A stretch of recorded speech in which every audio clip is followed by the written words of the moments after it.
Question में दिया हुआ है a train is moving along a straight line with constant acceleration A. Train ऐसा एक्सेलरेशन ए से जा रहा है।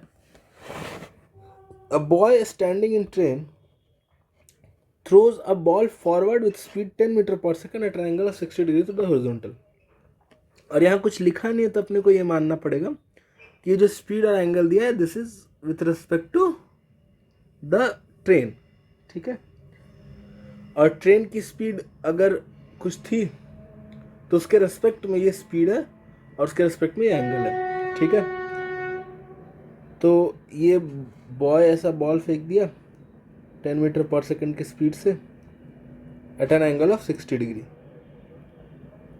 ठीक, लेकिन बॉल जब एयर में है तब उसका एक्सेलरेशन जी डाउनवर्ड है। अब ट्रेन वाला एक्सेलरेशन उसके पास है नहीं। ठीक है, अब बोला the boy has to move forward by 1.15 metre inside the train to catch the ball back at the initial height. ठीक, तो एक्सेलरेशन ऑफ ट्रेन निकालना है। ठीक है, तो अगर अपन बात करें कि बॉल का एक्सेलरेशन ट्रेन के रेस्पेक्ट में कितना है, ठीक है, तो बॉल के पास ट्रेन के रेस्पेक्ट में अपने पास दो एक्सेलरेशन होगा।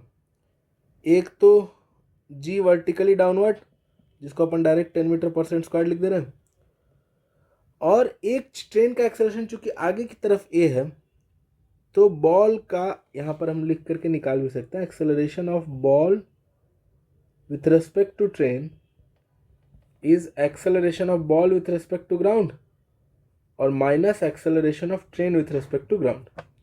तो acceleration of ball with respect to ground अगर अपन इधर x माने इधर y माने तो बॉल का एक्सेलरेशन ग्राउंड के रेस्पेक्ट में हो जाएगा 10 j कैप।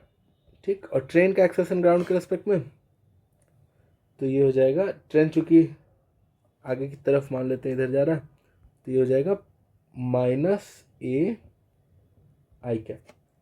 तो इस बॉल के पास दो एक्सेलरेशन होगा, एक पीछे के डायरेक्शन में और एक 10 मीटर पर सेकंड स्क्वायर नीचे के डायरेक्शन में। ठीक है, अब फिर भी बॉय को 1.15 मीटर आगे बढ़ना पड़ रहा है, यानी जो बॉल है वो फ्लाइट में ऐसा 1.15 मीटर आगे बढ़ा है, तभी तो बॉय को इतना आगे बढ़ना पड़ रहा है। ठीक है, तो ये वाला जो डिस्टेंस है this is given as 1.15 metre. ठीक, तो अब ये डिस्टेंस अपने को अगर निकालना हो, ये सब कुछ विथ रिस्पेक्ट टू ट्रेन अपन ने लिख लिया।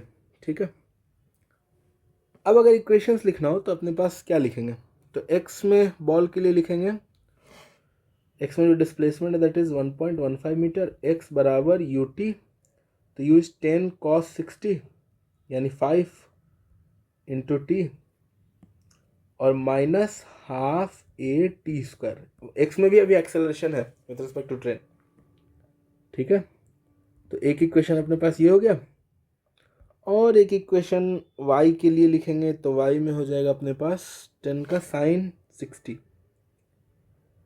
और y में टाइम निकाल सकते हैं अपन, तो y के लिए डिस्प्लेसमेंट तो जीरो हो जाएगा, तो s बराबर u t plus half a t square वाला इक्वेशन लिख लें, तो s is equal to 5√3 into t minus,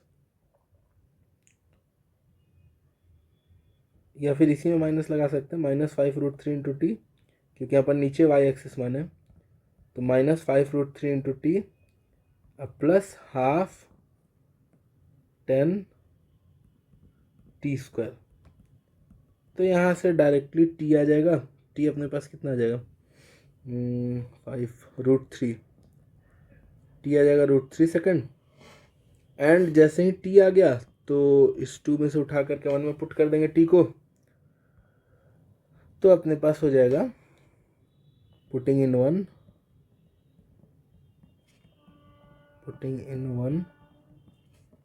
1.15 is equal to 5√3 minus half a t square यानी 3। अच्छा, 5√3 का वैल्यू अगर √3 को अपन अगर 1.73 रख दें तो 5√3 विल बी 8.65 माइनस 3a/2। तो solving a is equal to आ जाएगा अपने पास 5 मीटर पर सेकेंड स्क्वायर। ठीक है, इसको अपन ट्रेन के फ्रेम से किए, चाहे तो ग्राउंड के फ्रेम से भी कर सकते हैं। तो ग्राउंड के फ्रेम में अपने को ये समझना होगा कि बॉय 1.15 मीटर आगे चला और साथ में ट्रेन भी उसको आगे लेकर के गया हाफ ए टी स्क्वायर। तो बॉय का जो टोटल डिस्प्लेसमेंट हो जाएगा ग्राउंड के रेस्पेक्ट में that will be 1.15 metre and plus half a t square. ठीक है, और उस हिसाब से वहाँ से भी हम लोग सॉल्व कर सकते हैं। आई बिलीव ये समझ में आ गया होगा।